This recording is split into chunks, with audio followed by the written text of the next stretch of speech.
தழுஜி, சோனா குருவியும் அதோட 5 குழந்தைங்களும் காட்டுல உள்ள பழங்களையும் தானியங்களையும் தின்னு தீக்குறாங்க. இப்படியே போச்சுன்னா இன்னும் கொஞ்ச நாள்ல நமக்கே உணவு கிடைக்காது. கோரி, நீ சொல்றது ஒரு பக்கம் இருந்தாலும் அந்த 5 குழந்தைங்களும் போடுற சத்தம் தாங்க முடியல. வர்ற ஆத்திரத்துக்கு அதுங்க கழுத்தை முறிச்சு போட்டுடலாமான்னு இருக்கு. யோசிக்கிறேன், அந்த 5 குழந்தைகளையும் ஒரே சமயத்துல இல்லாம பண்ணிடணும். அதுக்கு என்ன வழின்னு தான் யோசிக்கிறேன். குழந்தைங்களா, நம்ம கூட்டுல உள்ள பொருட்களை எல்லாம் நம்ம காஞ்சு போயிடுச்சு. அதனால நான் போய் புது பொருட்கள் எடுத்துட்டு வரேன். நீங்க கூட்டுலயே பத்திரமா இருங்க. அம்மா, ஏதாவது ஆபத்து வந்துச்சுன்னா நாங்க என்ன பண்றது? யாராவது அறிமுகம் இல்லாத பறவைகள் வந்தாங்கன்னா நீங்க இந்த பொருட்கள் கடையில போய் ஒழிச்சுக்கோங்க. அவங்க போனதுக்கு அப்புறமா நீங்க மேல வரணும். இப்படி சொல்லிட்டு சோனாக்குருவி உணவு தேட பறந்து போச்சு. சோனாக்குருவி இப்படி உணவு தேட பறந்து போறது தங்களுடைய வீட்டுக்குள்ள உட்கார்ந்திருந்த காலுக்காகவும் கோரிக்காகவும் ஜன்னல் வழியா பாத்துட்டாங்க. தழுஜி, இந்த சோனா குருவி உணவு தேட போகுது. இப்போ அதோட குழந்தைங்க கூட்டுல தனியா தான் இருப்பாங்க. சீக்கிரமா போய் அந்த குழந்தைங்களை எங்கேயாவது கொண்டு போய் விட்டுட்டு வாங்க. கோரிக்காக இப்படி சொன்னதும் காலுக்காக சோனாக்குருவியோட கூட்டம் நோக்கி பறந்து போச்சு. காலுக்காக தங்களோட கூட்டம் நோக்கி பறந்து வரது கவனிச்ச 5 குழந்தைகளும் கூட்டுக்குள்ள போய் ஒழிஞ்சுக்கிட்டாங்க. குழந்தைகளா, நான் உங்க 5 பேரையும் பார்த்துட்டேன். நீங்க என்னை ஏமாத்த முடியாது. அப்புறம் நான் உங்களோட எதிரி கிடையாது, உங்க அம்மாவோட நண்பன். அதனால என்னை பார்த்து நீங்க பயப்பட வேண்டாம்.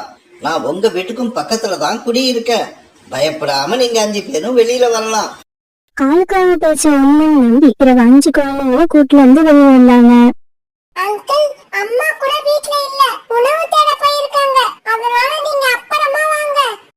இங்க பாருங்க குழந்தைங்களா, உங்க அம்மா நதிக்கரையில உட்கார்ந்து இருக்காங்க. உங்க எல்லாரையும் அங்க அழைச்சிக்கிட்டு வர சொன்னாங்க. உங்களை அங்க அழைச்சிக்கிட்டு போறதுக்காக தான் நான் இங்க வந்திருக்கேன். எங்க அம்மா இப்பதான் கூட்ட சரி பண்றதுக்காக புற்களை எடுக்கிறதுக்காக போயிருக்காங்க. அது என்னவோ எனக்கு தெரியாது.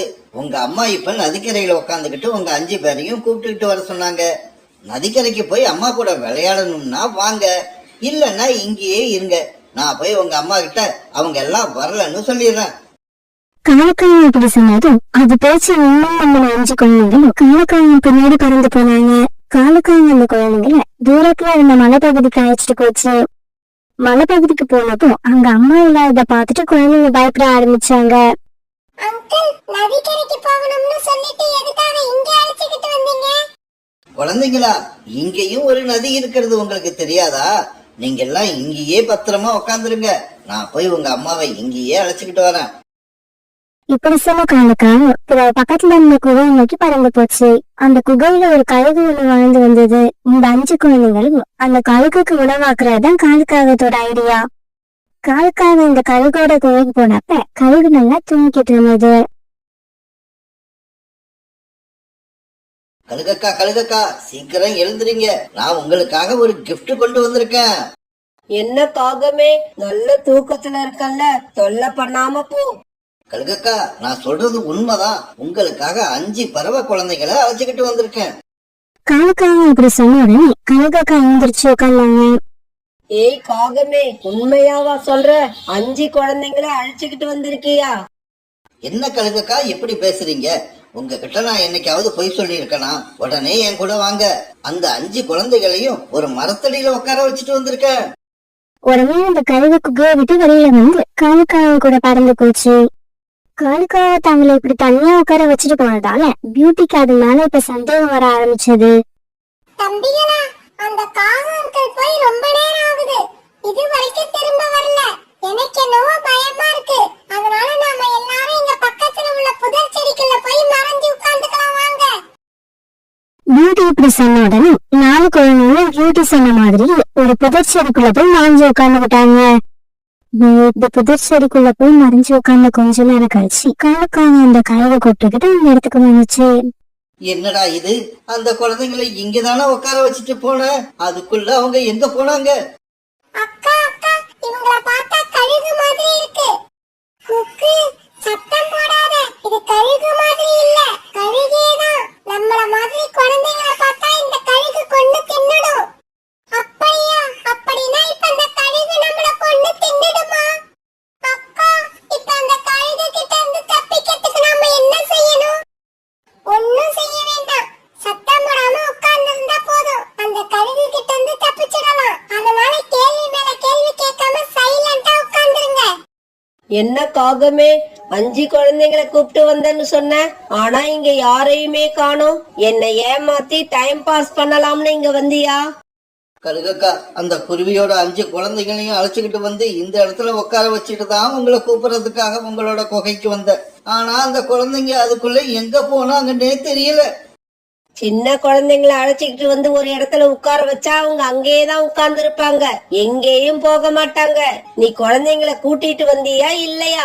உண்மையை சொல்லு. கழுகக்கா, நானே குழந்தைகளை காணும்னு டென்ஷன்ல இருக்கேன். இதுல நீங்க வேற என்ன சந்தேகப்படுறீங்களா? என்னோட தூக்கத்தை கெடுத்ததோடு மட்டும் இல்லாம ஓன் டென்ஷனை என்கிட்ட காட்டுறியா? இப்படி சொன்ன கழுகக்கா உடனே காலக்காலத்தை நான் விட்டது. கழுகக்கா, உண்மையிலேயே சொல்றேன், அந்த குருவியோட குழந்தைங்களை நான் இங்க அழைச்சுக்கிட்டு வந்தது உண்மை. என்ன நம்புங்க. இவ்வளவு தூரம் நடந்ததுக்கு அப்புறமும் இன்னும் அதையே சொல்றியா? இப்படி கேட்ட கழுகக்கா காலக்காலத்தை மறுபடியும் வரைய ஆரம்பிச்சு.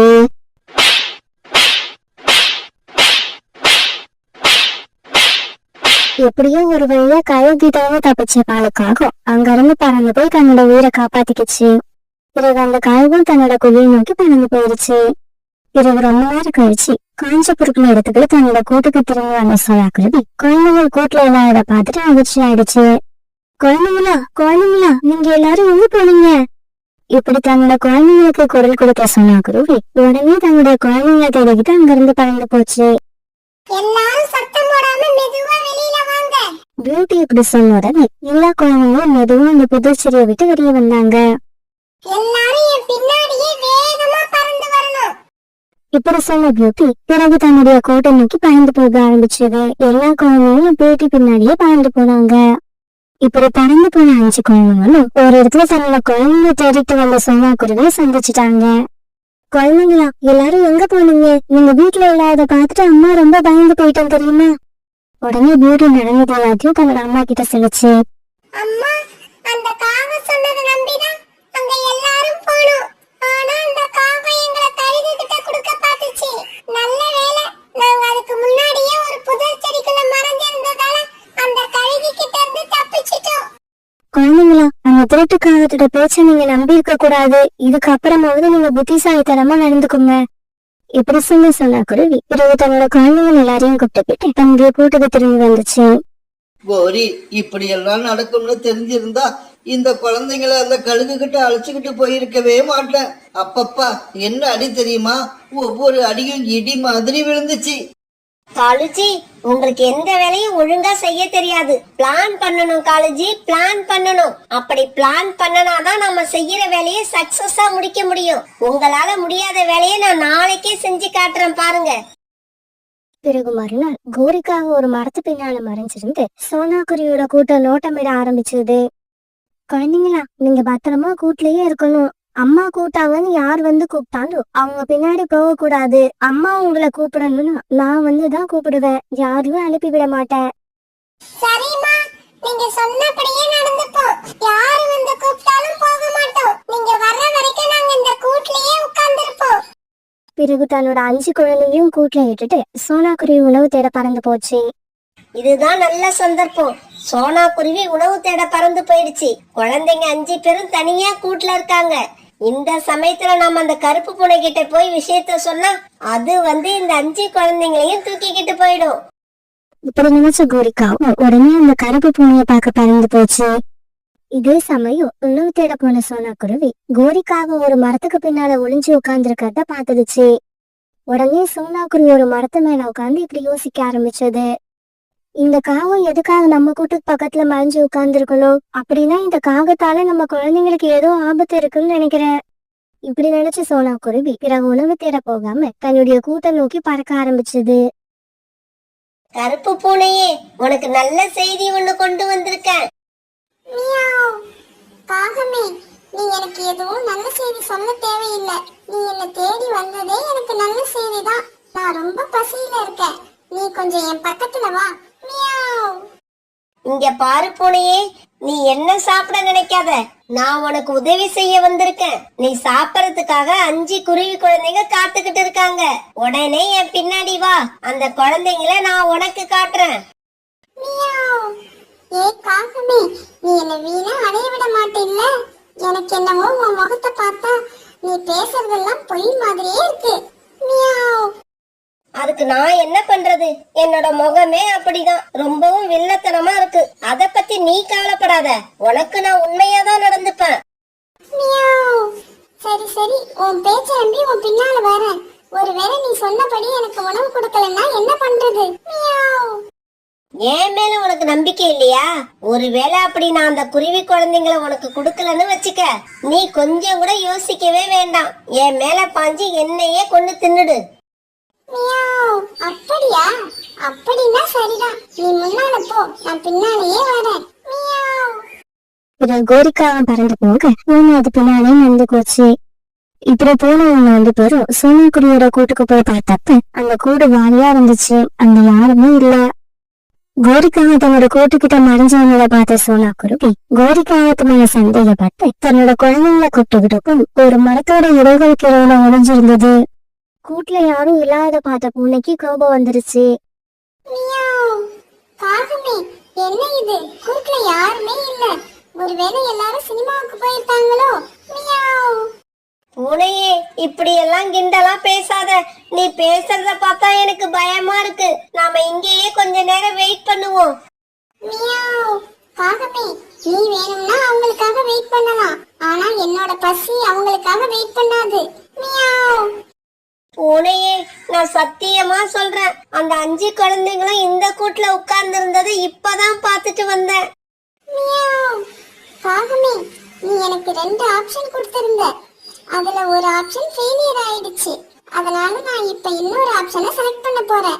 மியாவ். இங்க பாரு, இப்படி அவசரப்பட்டு எந்த முடிவும் எடுத்துடாத. எனக்கு கொஞ்சம் டைம் கொடு. மியாவ். அதெல்லாம் முடியாது. குழந்தைங்க கூட்டுல இல்ல. அதனால நான் இப்ப ஒண்ணு சாப்பிட போறேன். முடிஞ்சா தப்பிச்சுக்க. மியாவ். பூனை இப்படி சொன்ன உடனே கோரிக்காவும் அங்க இருந்து பறந்து போக முயற்சி பண்ணுச்சு. காகமே, என்னை ஏமாத்த முயற்சி பண்றியா? அவ்வளவு ஈஸியா உன்னை பறந்து போக விட்டுற மாட்டேன். மியாவ். இப்படி சொன்ன அந்த கருப்ப பூனை வேகமா பாஞ்சு கோரிக்காவத்தை தன்னுடைய வாயால கவி எடுத்துக்கிட்டு குகையை நோக்கி ஓடி போச்சு. இதையெல்லாம் ஒரு மரத்து மேல உட்கார்ந்திருந்த காணுக்காவன் பார்த்துட்டு அழ ஆரம்பிச்சது. கோரி, பிளான் பண்ண போறேன்னு சொல்லிக்கிட்டே இருந்த, கடைசியா உன்னோட பிளான் இப்படி ஆகும்னு நான் நினைக்கவே இல்லை. ஒரு பெரிய அடர்ந்த காட்டுல காடுக்காகவும் கோரிக்காகவும் வாழ்ந்து வந்தாங்க. இவங்க 2 பேரும் சுயநலம் உள்ளவங்களாகவும் ரொம்பவும் பேராசை பிடிச்சவங்களாகவும் இருந்தாங்க. இந்த உலகத்துல உள்ள நல்ல விஷயங்கள் எல்லாமே நமக்கு மட்டும்தான் சொந்தமா இருக்கணும்னு ஆசைப்பட்டாங்க. அதனால மத்த பறவைகள் கிட்ட எப்பவுமே சண்டை போட்டுக்கிட்டு இருந்தாங்க. இவங்க வீட்டுக்கும் அக்கம் பக்கத்துல பழங்களை கொடுக்கக்கூடிய மரங்கள் எத்தனை இருந்துச்சோ அந்த மரங்கள் எல்லாமே நமக்கு மட்டும்தான் சொந்தம்னு நினைக்க ஆரம்பிச்சாங்க. இந்த மரத்துல உள்ள பழங்களை எல்லாம் மத்த பறவைகள் சாப்பிட இவங்க அனுமதிக்கிறதே இல்ல. ஒரு நாள் ரோனிக்குயில் வந்து ஒரு மரத்துல உட்காந்து அங்க இருந்த பழங்களை சாப்பிட ஆரம்பிச்சது. ஏய் ரோனி, உனக்கெல்லாம் ஒரு தடவை சொன்னா பத்தாது, தினம் சொல்லிக்கிட்டே இருக்கணுமா? இந்த மரம் எங்களோட மரம், எங்களை தவிர இந்த மரத்துல உள்ள பழங்களை சாப்பிட வேற யாருக்கும் அனுமதி கிடையாது. கோரி, ஏன் இப்படி இருக்கீங்க? எந்த மரத்துல பழங்கள் பழுத்தாலும் உடனே அந்த மரத்தை எங்களோட மரம்னு சொல்ல ஆரம்பிச்சிடுறீங்க.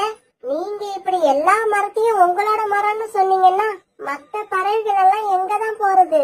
ஆமா, எல்லா மரமும் உங்க மரம் சொல்றீங்களே, இந்த மரத்துல என்ன உங்க பேரா எழுதி இருக்கு? ஓஹோ, நாங்க சொன்னா உனக்கு பத்தாதா? இந்த மரத்துல எங்களோட பேரை வேற எழுதி வைக்கணுமா? கவலைப்படாத, நாளையில இருந்து எல்லா மரத்துலயும் எங்களோட பேரை எழுதிடுறோம். நீ இப்ப இந்த இடத்த விட்டு கிளம்பு. வேற வழி இல்லாத ரோனி குருவி பிறகு அங்க இருந்து பறந்து போயிடுச்சு. வர போற பறவைகள் எல்லார்கிட்டயும் இது எங்க மரம் இது எங்க மரம்னு சொல்லிக்கிட்டு இருக்க முடியாது. பேசாம ரோனி குருவி சொன்ன மாதிரி எல்லா மரத்துலயும் இது எங்களோட ப்ராப்பர்ட்டின்னு எழுதி வச்சுட்டா தினமும் இப்படி எல்லாருக்கும் பதில் சொல்லிக்கிட்டு இருக்கணும்னு அவசியம் இல்ல. இப்படி யோசிச்ச கோரிக்காகும் பிறகு தன்னோட வீட்டுக்கு பறந்து போச்சு. இங்க பாருங்க, ஒவ்வொரு நாளும் நிறைய பறவைங்க நம்ம மரத்துல உள்ள பழங்களை சாப்பிட வராங்க. அவங்க எல்லாருக்கும் இது எங்களோட மரம், இந்த பழங்களை நீங்க சாப்பிட கூடாதுன்னு என்னால பதில் சொல்லிட்டு இருக்க முடியாது. அதனால எல்லாரும் சாப்பிட அனுமதி கொடுக்க போறியா? அப்படி இல்ல காலுஜி, இந்த மரம் காலு கோரிக்கு சொந்தமானதுன்னு நாம ஒரு போர்டுல எழுதி வச்சுட்டா வர்ற பறவைகள் அந்த போர்டை பார்த்துட்டு அவங்களே சாப்பிடாம போயிடுவாங்க. எப்படி என்னோட ஐடியா? ஐடியா என்னமோ நல்லாதான் இருக்கு. நான் இப்பவே போய் இந்த மாதிரி போர்டை செஞ்சு எடுத்துக்கிட்டு வரேன். இப்படி சொன்ன காலுக்காகவும் பிறகு வெளியில பறந்து போச்சு. பிறகு ரொம்ப நேரம் கழிச்சு காலுக்காகவும் கோரி சொன்ன மாதிரி நிறைய போர்டுகளை எடுத்துக்கிட்டு தங்களுடைய காட்டுக்கு திரும்பி வந்துச்சு. இப்படி எடுத்துட்டு வந்த போர்டுகளை காலுக்காகவும் கோரிக்காகவும் சேர்ந்து அந்த காட்டுல எத்தனை மரங்கள்ல பழங்கள் காய்ச்சி இருக்கோ அத்தனை மரங்கள் கிட்டையும் அந்த போர்டை வச்சாங்க. மறுநாள் புறா, ரிட்டா கிளி, சோனா குருவி இவங்க எல்லாரும் பழங்களை சாப்பிடறதுக்காக கொய்யா மரத்துக்கு வந்தாங்க. என்ன இது? இந்த மரம் காலுகோரிக்கு சொந்தமானதுன்னு எழுதியிருக்கு. அது எப்படி? இந்த காட்டுல உள்ள எல்லா மரம் ஒரு பறவைக்கு மட்டும் எப்படி சொந்தமாகும்? இந்த மரம் காகங்களுக்கு மட்டும் சொந்தம்னா பிறகு நாம எல்லாம் எதை சாப்பிடுறது? இந்த நேரத்துல கோரிக்காகவும் அங்க வந்துருச்சு. இங்க பாருங்க, இந்த மரம் மட்டும் இல்ல, எந்தெந்த மரத்துக்கிட்ட இந்த மாதிரி போர்டு இருக்கோ எல்லாமே எங்களோட மரம் தான். அந்த மரத்துல இருந்து யாரும் பழங்களை சாப்பிடக்கூடாது. யோரியாக்கா, இந்த மாதிரி நீங்க போர்டு எழுதி வச்சிட்டீங்கன்னா நாங்க எல்லாம் எங்க போறது? எங்கேயாவது போங்க, எதையாவது சாப்பிடுங்க. ஏன் இந்த உலகத்துல ஒரே ஒரு காடு தான் இருக்கா? இந்த காட்டை விட்டா வேற காடே இல்லையா? இப்படி கேட்ட கோரிக்காவும் பிறகு அந்த இடத்தை விட்டு பறந்து போயிடுச்சு. பிறகு அன்னைக்கு சாயங்காலம் எல்லா பறவைகளும் ஒரு மரத்தடியில ஒன்னா சேர்ந்து பேச ஆரம்பிச்சாங்க. இங்க பாருங்க, இதுக்கப்புறம் நாம இந்த காட்டுல இருந்தோம்னா பட்னி கிடந்துதான் சாகணும். இல்லன்னா தினமும் இந்த காகங்கள்கிட்ட சண்டை போட்டுக்கிட்டே இருக்கணும். இங்க பாருங்க, நாம இத்தனை பேர் இருக்கோம். நாம எல்லாரும் ஒன்னா சேர்ந்து அந்த காகங்களை ஒரு நாள் வளைச்சு வச்சு அடி அடின்னு அடிச்சு அவங்கள இந்த காட்டை விட்டே விரட்டிடுவோம். அதுக்கப்புறம் நமக்கு எந்த தொல்லையும் இருக்காது, நிம்மதியா இருக்கலாம். அதெல்லாம் தேவையில்லை, நான் சொல்றதை கேளுங்க. இந்த காட்டுல உள்ள மரங்கள்ல ஒரு சீசன்ல மட்டும்தான் பழங்கள் நமக்கு கிடைக்குது. மத்த நாட்கள்ல காஞ்ச தானியங்கள் மட்டும்தான் கிடைக்கும். சில மாதங்கள்ல காஞ்ச தானியங்கள் கிடைக்கிறது கூட கஷ்டமா இருக்கு. சோனா, நீ சொல்றதெல்லாம் சரிதான். அடுத்து நாம என்ன செய்யறது அத சொல்லு. நம்ம காட்டுல ஓடிக்கிட்டு இருக்க நதி கடல்ல கலக்குற இடத்துல ஒரு காடு இருக்கு. அந்த காட்டுல எல்லா சீசன்லயும் பழங்களை தரக்கூடிய மரங்கள் இருக்கு. நான் சின்ன வயசுல ஒரு தடவை எங்க அம்மா கூட அங்க போயிருக்கேன். இப்பயும் நம்ம எல்லாரும் அங்க போயிடுவோம். அது நம்ம காடை விட 10 மடங்கு பெரிய காடு. தானியங்கள், பழங்கள், தண்ணீர் இப்படி எதுக்குமே அங்க பஞ்சம் இருக்காது. இவ்வளவு அருமையான காடு அங்க இருக்கிறப்ப நாம ஏன் இந்த காகங்கள் கூட சண்டை போட்டுக்கிட்டு இருக்கணும்? ஆமா, இதுதான் நல்ல முடிவு. நாம எல்லாரும் சீக்கிரமா கிளம்பி சோனா குருவி சொன்ன காட்டுக்கே போயிடுவோம். நாம எல்லாரும் அந்த காட்டுக்கு போனதுக்கு அப்புறம் இந்த காகங்களை கேள்வி கேட்கவே ஆள் இருக்காது. அவங்க இஷ்டத்துக்கு ஆட்டம் போடுவாங்க. இங்க பாரு ரீட்டா, நாம என்ன செய்யணுமோ அத பத்தி மட்டும் நினைப்போம். மத்தவங்கள பத்தி நினைக்க வேண்டாம். அவங்கள பத்தி நினைக்க கடவுள் இருக்காரு. சோனா குருவி பேச்சு கேட்ட எல்லா பறவைகளும் அந்த காட்டுக்கு போகலான்னு ஒரு மனதா முடிவு பண்ணிட்டாங்க. டியூட்டி, உனக்கு தேவையான பொருட்களை சீக்கிரமா எடுத்து வை. நம்ம நாளைக்கு காலையில வேற ஒரு காட்டுக்கு போறோம். அம்மா, ஏம்மா இப்படி பண்றீங்க? எனக்கு என்னவோ அந்த காட்டுக்கு வரவே பிடிக்கல. எனக்கு இந்த காடு தான் பிடிச்சிருக்கு. டியூட்டி, நம்மள மாதிரி பறவைகளுக்கு எந்த காடும் சொந்தம் கிடையாது. இருக்க இடமும் உண்ண உணவும் எங்க கிடைக்குதோ அந்த இடத்துக்கெல்லாம் நாம மாறி மாறி போய்கிட்டே இருக்கணும். எல்லா பறவைகளும் தங்களுடைய வீட்டுல அவங்களுக்கு தேவையான ஜாமான்களை எடுத்து பேக் பண்ண ஆரம்பிச்சாங்க. மறுநாள் பொழுது முடிஞ்சிச்சு. காகங்களை தவிர அந்த காட்டுல இருந்த எல்லா பறவைகளும் அந்த காட்டை விட்டுட்டு வேற ஒரு காட்டை நோக்கி பறக்க ஆரம்பிச்சாங்க. இப்படி பறந்து போற பறவைகளோட மனசுல இந்த காட்டை விட்டுட்டு போற சோகம் அடி மனசுல இருந்தாலும் புதுசா அவங்க போற காடு எந்த மாதிரி இருக்குங்கிறது தெரிஞ்சுக்கிற ஆர்வமும் அதிகமா இருந்தது. இவங்க எல்லாம் இப்படி பறந்து போறத பார்த்த காலுக்காகவும் கோரிக்காகவும் ரொம்ப சந்தோஷப்பட்டாங்க. காலுஜி, இந்த காடு இனிமே முழுக்க முழுக்க நமக்கு மட்டும்தான் சொந்தம். இங்க நம்மள கேள்வி கேட்க யாருமே கிடையாது. இப்படி பேசிக்கிட்ட காலுக்காகவும் கோரிக்காகவும் பிறகு அந்த காட்டை ரொம்ப சந்தோஷமா சுத்தி வர ஆரம்பிச்சாங்க. நினைச்ச இடத்துல உட்கார்ந்தாங்க. நினைச்ச மரத்துல பழங்களை சாப்பிட்டாங்க. இப்ப அவங்க கூட போட்டி போட அந்த காட்டுல எந்த பறவையுமே இல்ல. இப்படியே சில நாட்கள் நகர்ந்துச்சு. பறந்து போன எல்லா பறவைகளும் அவங்க போக நினைச்ச காட்டுக்கிட்ட போய் சேர்ந்துட்டாங்க. அந்த இடம் ரொம்பவும் பசுமையா இருந்தது. வயல்வெளிகள் ரொம்பவும் அழகா காட்சி அளிச்சது. இதையெல்லாம் பார்த்துட்டு எல்லா பறவைகளும் ரொம்பவும் சந்தோஷமானாங்க. நண்பர்களே, நம்ம எல்லாரும் இந்த காட்டுல அவங்கவுங்க விருப்பப்பட்ட இடத்துல தங்களுடைய வீடை கட்டிக்கலாம். ஆமா, இங்க நம்மள கேள்வி கேட்க காலுக்காகவும் கோரிக்காகவும் கிடையாது. அதனால நாம யார்கிட்டயும் சண்டை போட வேண்டிய அவசியமும் இருக்காது. நாம எல்லாம் ஒத்துமையா ஒருத்தருக்கு ஒருத்தர் உதவி செஞ்சுக்கிட்டு இந்த காட்டுல ரொம்பவும் மகிழ்ச்சியா வாழலாம். கோரி, இப்படி யாருமே இல்லாம நாம மட்டும் தனியா இருக்கிறது எனக்கு என்னவோ பயமா இருக்கு. காலுஜி, இதுக்கெல்லாம் பயப்படக்கூடாது. இந்த மாதிரி சந்தர்ப்பம் எல்லாருக்கும் கிடைக்காது. கிடைச்ச சந்தர்ப்பத்தை வீணாக்காம நாம நல்லா என்ஜாய் பண்ணணும். இப்படி பேசிக்கிட்ட காலுக்காகவும் கோரிக்காகவும் அந்த காட்டுல ரொம்பவும் சந்தோஷமா இருந்தாங்க. பிறகு அந்த காட்டுல இருந்த மரங்கள்ல பழங்கள் கொஞ்சம் கொஞ்சமா குறைய ஆரம்பிச்சது. அதுக்கு காரணம் அந்த காட்டுல இப்ப குளிர்காலம் ஆரம்பமாகி இருந்தது. அதே சமயத்துல தூரமா இருந்த ஒரு காட்டுல வெயில் ரொம்ப அதிகமா இருந்தாலும் அந்த காட்டுல இருந்த கழுகுகள் வெப்பமான காட்டை தேடி இந்த பக்கம் பறந்து வந்துட்டு இருந்தாங்க.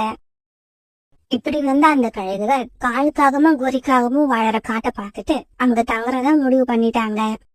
இந்த காடு நாம வாழ்றதுக்கு ஏத்த காடுன்னு நினைக்கிறேன். ரொம்பவும் அமைதியா இருக்கு. ஆமா, பொதுவா காடுனாலே பறவைகளோட சத்தம் நம்மள தொந்தரவு பண்ணிக்கிட்டே இருக்கும். ஆனா இந்த காட்டுல பறவைகள் அதிகமாக இல்லாததால சத்தமும் குறைவா இருக்கு. சரி சரி, சமையல ஆரம்பிங்க. ரொம்ப தூரம் பறந்து வந்ததால பசி அதிகமாயிருக்கு. ஆண் கழுகு இப்படி சொன்னதால பிறகு கழுகக்கா சமையல் வேலைய ஆரம்பிச்சது. அண்ணா, அடுப்ப பத்த வைக்க காஞ்ச மரக்குச்சிகள் வேணும். நீங்க போய் கொஞ்சம் மரக்குச்சிகளை தேடி கண்டுபிடிச்சு கொண்டு வாங்க. இப்படி போன அந்த கழுகு தேடி பார்த்தப்ப மரக்குச்சிகள் கிடைக்கல. காலுக்காகவும் கோரிக்காகவும் நட்டு வச்ச போர்டு தான் இருந்தது. மரக்குச்சிகளை தேடிக்கிட்டு இருந்தா ரொம்ப நேரம் ஆகும். பேசாம இந்த போர்டுகளை எடுத்துக்கிட்டு போக வேண்டியதுதான். இப்படி நினைச்ச அந்த கழுகு அந்த போர்டை எல்லாம் எடுத்துக்கிட்டு திரும்பி வந்துடுச்சு. பிறகு கழுகாக்கா அந்த போர்டுகளை எல்லாம் பத்த வச்சு தங்களுக்கு தேவையான உணவை சமைக்க ஆரம்பிச்சது. இந்த சமயத்துல மரங்கள்ல மீறி மிச்சம் இருக்கிற பழங்களை சாப்பிடறதுக்காக வந்த காலுக்காகவும் கோரிக்காகவும் அவங்க வச்ச போர்டு இல்லாத பார்த்து அதிர்ச்சி ஆயிட்டாங்க. உடனே பறந்து போய் மற்ற மரங்களை பார்க்க அந்த மரத்துலயும் இவங்க வச்ச போர்டு இல்ல. காலுஜி, நம்ம வச்ச போர்டை யாரோ திருடிக்கிட்டு போயிட்டாங்க. கோரி, நம்ம போர்டை எடுத்துக்கிட்டு போனவங்க ரொம்ப தூரம் போய் இருக்க முடியாது. சீக்கிரமா அவங்க இந்த காட்டை விட்டு வெளியே போறதுக்குள்ள கண்டுபிடிப்போம். இப்படி பேசிக்கிட்ட காலுக்காகவும் கோரிக்காகவும் போர்டை திருடிட்டு போனவங்கள தேட ஆரம்பிச்சாங்க. இப்படி ரொம்ப நேரம் தேடினதுக்கு அப்புறம் கழுகுகள் ஒரு இடத்துல உட்கார்ந்து இருக்கிறத பார்த்த காகங்கள் 2 பேரும் அங்க போனாங்க. இப்படி போன கோரிக்காகவும் தங்களோட போர்டை அடுப்புக்குள்ள எரிஞ்சுக்கிட்டு இருக்கத பாத்துடுச்சு. காலுஜி, இங்க பாருங்க, நம்மளோட போர்டை வச்சு அடுப்பு எரிச்சுக்கிட்டு இருக்காங்க. இதை கேட்ட காலுக்காகத்துக்கு ரொம்பவும் கோபம் வந்துருச்சு. முட்டாள் கழுகுகளே, அடுப்ப பத்த வைக்கிறதுக்கு உங்களுக்கு வேற மரக்குச்சிகளே கிடைக்கலையா? எங்களோட போர்டு தான் கிடைச்சதா? திடீர்னு காலுக்காக இப்படி பேசின உடனே கழுகுகளுக்கு எதுவுமே புரியல. மௌனமா இருந்தாங்க. ஏன் மௌனமா இருக்கீங்க? நீங்க எல்லாம் யாருன்னு முதல்ல சொல்லுங்க. அண்ணா, அந்த காகம் நாம யாருன்னு கேக்குது இல்ல, நீ போய் அதோட காதுல நம்ம யாருன்னு சொல்லிட்டு வா. உடனே தாவி குதிச்சு காலு பக்கத்துல போன அந்த கழுகு காலுக்காகத்தை ஓங்கி ஒரு அறை விட்டுது. அரை வாங்கின காலுக்காகவும் குட்டிக்காக அடிச்சுக்கிட்டு தூரமா போய் விழுந்தது. நடந்தது எல்லாத்தையும் கோரிக்காக பயத்தோட பாத்துக்கிட்டே இருந்தது. அண்ணா, ஒரு காகத்துக்கிட்ட மட்டும் சொன்னா எப்படி? இந்த காகத்துக்கும் நம்ம யாருன்னு சொல்லிடு. இல்ல இல்ல, வேண்டாம், எனக்கு தனியா சொல்ல வேண்டாம். நீங்க காலேஜ் கிட்ட சொன்னப்பவே நானும் காதுல வாங்கிட்டேன். நீங்க யாருன்னு எனக்கு இப்ப நல்லா தெரியும். அப்படியா? எங்க உன் வாயால ஒரு தடவை நாங்க யாருன்னு சொல்லு. நீங்க நீங்க நீங்க எங்களோட முதலாளிங்க. நாங்க உங்களோட வேலைக்காரங்க. இதுக்கப்புறம் அந்த கழுகுகள் காலுக்காகத்தையும் கோரிக்காகத்தையும் தங்களோட வீட்டுல வேலைக்காரங்களா வச்சுக்கிட்டாங்க. சமைக்கிறது, வீட்டை சுத்தம் பண்றது, மார்க்கெட்டுக்கு போறது, காய்கறி வாங்குறது, இப்படி எல்லா வேலையும் காலுக்காகவும் கோரிக்காகவும் தான் பார்த்தாங்க.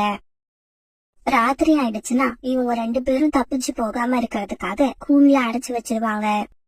அழுஜி, எனக்கு இந்த வாழ்க்கை ரொம்பவும் போர் அடிக்குது. அழுகையா வருது. என்ன பண்றது கோரி? நமக்கும் 4 நண்பர்கள் இருந்திருந்தா இந்த சமயத்துல அவங்க உதவி பண்ணுவாங்க. ஆனா நாம எல்லாரையும் பகைச்சுக்கிட்டு இந்த காட்டை விட்டே அனுப்பிட்டோம்.